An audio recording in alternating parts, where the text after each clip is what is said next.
أعوذ بالله من الشيطان الرجيم. بسم الله الرحمن الرحيم. الحمد لله رب العالمين، والصلاة والسلام على أشرف المرسلين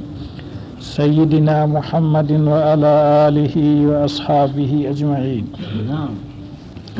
قال الإمام الحافظ البخاري رحمه الله: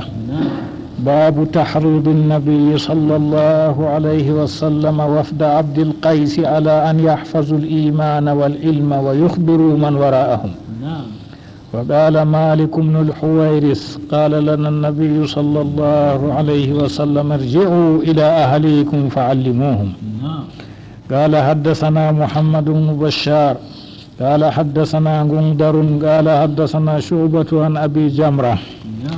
قال: كنت أترجم بين ابن عباس وبين الناس، فقال: إن وفد عبد القيس أتوا النبي صلى الله عليه وسلم، فقال: من الوفد أو من القوم؟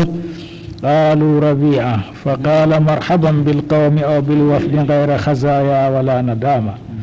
قالوا: إنا نأتيك من شقة بعيدة، وبيننا وبينك هذا الحي من كفار مضر، ولا نستطيع أن نأتيك إلا في شهر حرام، فمرنا بأمر نخبر به من وراءنا ندخل به الجنة. فأمرهم بأربع ونهاهم عن أربع. أمرهم بالإيمان بالله عز وجل وحده. قال: هل تدرون ما الإيمان بالله وحده؟ قالوا: الله ورسوله أعلم. قال: شهادة أن لا إله إلا الله وأن محمد رسول الله، وإقام الصلاة وإيتاء الزكاة وصوم رمضان وتؤتوا الخمس من المغنم. ونهاهم عن الدباء والحنتم والمزفة. قال شعب: ربما قال النقير وربما قال المقير. قال: احفظوه وأخبروا من وراءكم. إمام البخاري ها كتاب العلم ولباب ولترجم ما قل تحريض النبي صلى الله عليه وسلم وفد عبد القيس على أن يحفظوا الإيمان والعلم. صلناك النبي صلني جماعة ريلتونمو لن البني عبد القيس لن العرب بنجلنا النبي واتر مدينة. النبي صلني مدوب اندينا إيماناك وأندل بنجتشبون بباو مأبي imana ɓe andino andal ɓe madogal ɓe yeccawato wonɓe ɓawo maɓɓe. nden o lori o atfiri fayɗum hadisewol dow taaliq o waddiri ngol o wurtiningol muttasilan ha nokkure wonde. wa malik ibnul huwayris ɗum sahabojo radiallahu anhu, kanko wi annabijo sallllahu alayhi wa sallam wiimi: coƴƴite fa yimɓe moɗon andineɓe. ɗo derke en gillino annabijo faɓɓinde ɓe gelwi annabijo hirti ɓe gelwere maɓɓe wiɓe koota ɓe andina yimɓe maɓɓe. holli en to goɗɗo woodi ko andi kadi hana o jeeɗo. to woodi ko andi er diina Allah hani o andina ɓe anda yimɓe mako. nden o waddi kadi hadise on ngol ɗatal cheikhu mako Muhammad ibn Bashar o tokkiti nder mashayikh cheikhu en ha o yaari sahabojo kadi ɗum Ibnu Abbas. kadi a to ande Abu Jamra on wiyata lattake ɗum no waɗa tarjama hakkunde Ibnu Abbas be yimɓe, tarjama lornugo haala er haala gotka. nden Ibnu Abbas wima woodi wato jamaare Ibnu Abdul Qays waranno annabijo sallllahu alayhi wa sallam. nde ɓe ngari annabijo ƴami ɗum ɓeen o ƴamri ɓe manil wafdu yilletonde jamaare yilletonde nde ɗum ɓeen, malla bo wi manil gawmu wato yimɓe ɓeen ɓeɗo annabijo ƴami ɓe. sey ɓe jaabi e mbi ɗum leñol Rabia. nde ɓe jaabi banni annabijo jaɓɓiɓe kadi o wi: marhaban bil gawmi, malla bo o wi: marhaban bil wafdi gayra khazaya wala nadama. o jaɓɓiɓe o wi: on jippakere fa saara yimɓe ko bo yillotoɓe, on tan a rusɓiɓe a relaji moɗon, on gana on wasnitiɓe. nadama ɗo tokki khazaya noon to nanon wato ɗum jam'u nadimin, to wato on gana on wasnitoɓe. nden wato ande gaalu wiyata: inna natika min shuqqatin ba'ida, kamɓe bo e mbi min garanima daga bayiɗum. suɓɓa ɗo masafa wato daga tifre dawinde min gari yer Madina ɗo goɗɗuɗum min gari to ɓe wi ɗo woni hakkude amin be maɗa ɗo woodi hefrɓe ɗon ɗon. wa baynana wa baynaka hada alhayyu min kuffari mudar, woni o heferɓe mudar wato ɗon wato leñol mudarin ko ene heferɓe ɗon hakkude amin be maɗa ɗo min keɓata wargore maɗa seher lewru hormetendu. ولا نستطيع من باوتا أن نأتيك من قرن إلا في شهر حرام سيها لور حرمتين دون كبتا يرمو تيانو إبتنا من هرورغو كان جوالي كان فمرنا بأمر نخبر به من وراءنا من في قول من فيما جنبون باو أمين ندخل به الجنة من ناتر سبب ما جمع الجنة holli on aljanna bo be sababu natorte woni yo kuuɗe boɗɗe kadi nder kuuɗe boɗɗe bo andugo andal andina ɓe anda kanjum o wi nadkhulu bihi aljanna min natira be majum aljanna sababu majum annabijo ɓirruɓe dow majum so non noon o umri ɓe gekkuji nayi o haɗi ɓe bo gekkuji nayi fa amarahum bi arba'in wa nahahu an arba'in o umri ɓe nayi o haɗi ɓe nayi o umri ɓe heɓago imanako azza wa jalla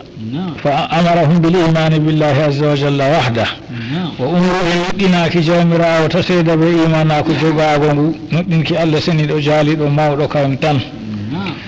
النبي هل تدرون ما الإيمان بالله وحده تشويق كريم ويلوني بهرماج وسني on andi ko woni imanaku na on andi nudinki Allah kam tan na wi e banni kambe be jofti fi annabijo habe nana ko on dum annabijo be biata Allah wa rasuluhu a'lam Allah en la dum woni andudo sanan non to annabijo wiata be yo shahadatu an la ilaha illa Allah wa anna muhammadar rasulullah o wi ɗum seedago deweteɗo wala se Allah ɗum seedago muhammadu bo nulaɗo Allah ɗum wiyete asasu imanaku majum ɗum kalmare wato simtirama ngol goɗɗo seedogol nder ɓernde muɗum nden huwa be muktada ko ngol wi wato hande jawmirawo kam deweteɗo wala se kanko mutlaqan muhammadu bo nulaɗo Allah nde o nulaɗo Allah kanko waddi dina se tokkamo mutlaqan nden wato annabijo wi o ɓoosago julde e ittugo zakka e suumugo ramadan nden o wi watutun dokkon alhumusa humusu min almagna mi ndaalagu nawi noon o wino nden gaɗi joyi haɗo to modiɓe mbi yo o wolwi imanaku kangam asasu kuuɗe majum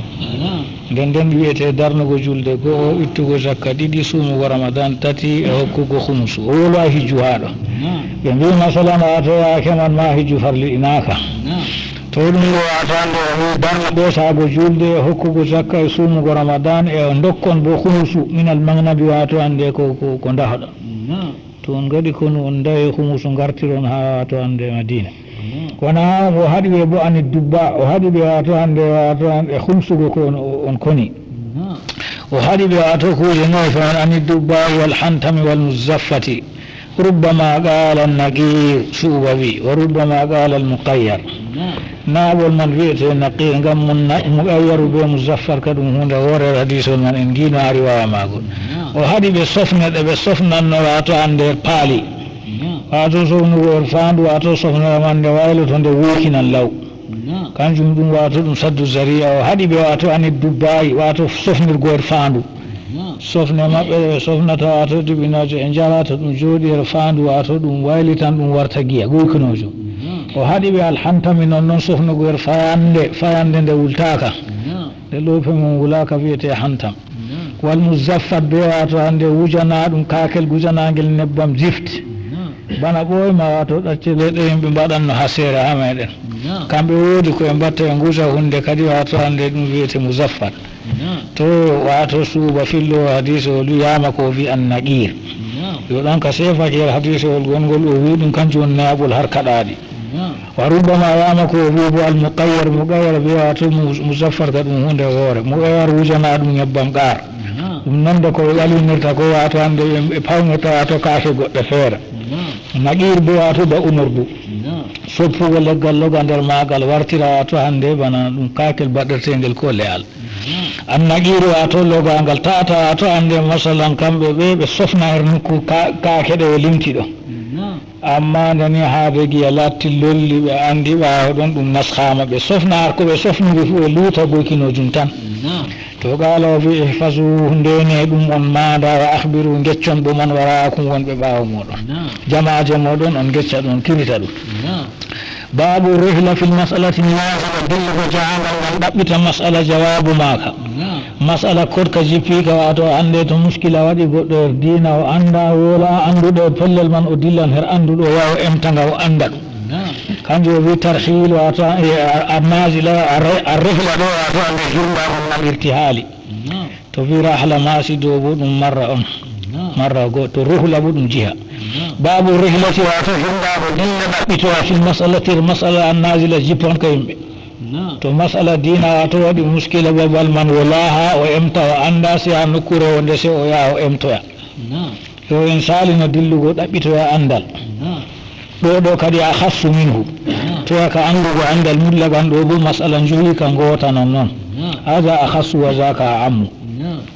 dan ودي حدثنا محمد بن مقاتل قال أخبرنا عبد الله قال أخبرنا عمر بن سعيد بن أبي حسين قال حدثني عبد الله بن أبي مليكة عن عقبة بن الحارث أنه تزوج ابنة لأبي إيهاب بن عزيز فأتته امرأة فقالت إني قد أرضعت عقبة والتي تزوج بها فقال لها عقبة ما أعلم أنك أرضعتني ولا أخبرتني فركب إلى رسول الله صلى الله عليه وسلم بالمدينة فسأله فقال رسول الله صلى الله عليه وسلم كيف وقد قيل ففارقها عقبة ونكحت زوجا غيره إمام البخاري ودي حديثه ولدت الشيخ من بيته محمد ابن مقاتل وتكرئة عبد الله بن المبارك رحمه الله هاو ياري صحابه جو حديثه وليته إيهاب أبي إيهاب ابن عزيز أبو إيهاب ابن عزيز غاتو عند أورو كنا ما كتن وعند لا أعرف اسمه هكذا قال الحافظ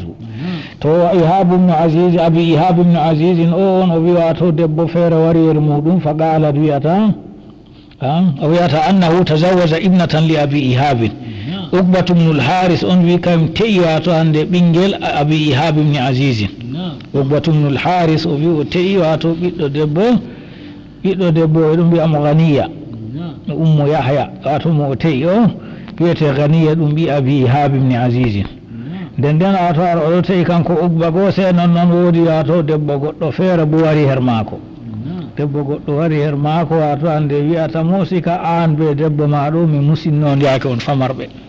on panko musino ho mi musinno on ɗiɗo fu on laati on derɗiraɓe musinal debbo garɗo go wari woma bani wima inni qad arba'atu ubbata min kam wo mi musini ubba o wiyata bani wiyata debbo go gora o mi musini on ɗiɗo fu on derɗiraɓe bo terata to wo musini wato ubba wallati tazawaja biha be mo ubba teyi fu